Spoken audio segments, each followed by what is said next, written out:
My next guest called it Obamacare 2.0. Not too keen is Republican Congressman Justin Amash, House Oversight Committee member. Congressman, great to have you back with us.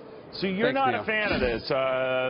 If it were being voted on today, you would say no. That's right, and it doesn't have a constituency.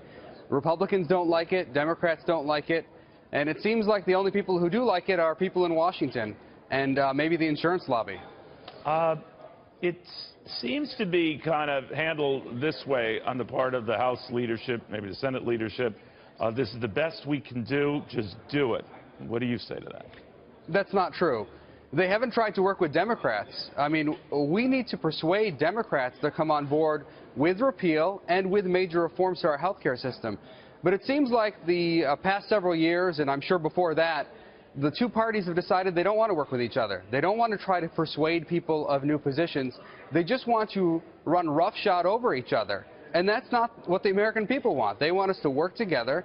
I do think repeal is the right solution here, but we need to also reform the health care system, not just mask it over with this type of repackaging of Obamacare.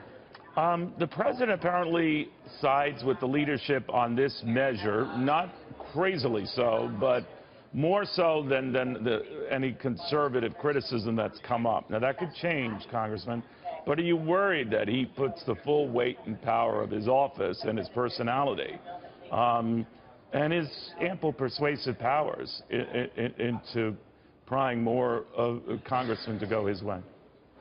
I'm not worried about it. He would be making a mistake to do so because it's going to be a failure. It takes the Obamacare framework and repackages it. It doesn't repeal, it doesn't replace. It is essentially Obamacare 2.0.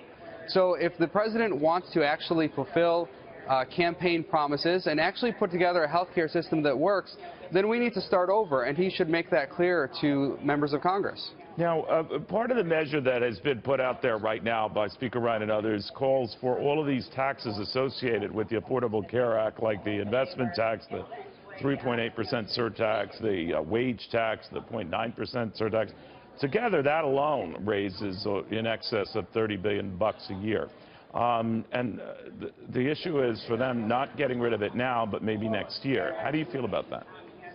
Well, I don't think that the tax issues are the main issues we need to resolve here. We need to make sure we have lower health care costs for the American people. That's what people are concerned about. They're concerned about the health care system, and it's not working right now under Obamacare, and people at home are demanding that we do something else. So when I go back home, I talk to Republicans and Democrats. I hold lots of town halls, and both sides say, let's deal with health care costs. They understand the shortcomings of Obamacare. I can assure you Democrats at my town halls understand the shortcomings. There are aspects they might like about it, but we need to work together and persuade people to take a different position. But they don't want to work with you.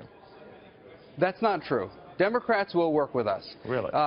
You just have to make the effort. And our leadership team hasn't made the effort over the past 6 years.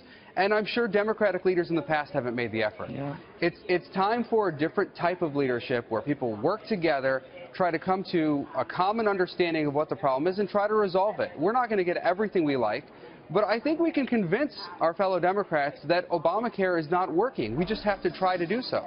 All right. Sir, thank you very much. Thanks so much, Neil.